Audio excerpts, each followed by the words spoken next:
ODM cannot play second fiddle. Hatuwezi kuwa mfanyakazi ya mtu mwingine kwa sababu sisi ndio tuna watu wengi.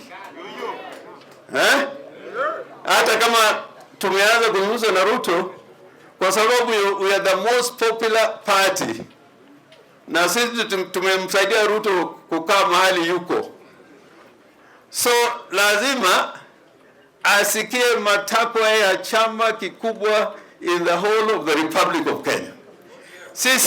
Sisi kwenda huko kulialia ati tuko serikali na tuchunge katiba, na naomba kwamba wale vijana walishikwa wakati ya maandamano wawachiliwe mara moja.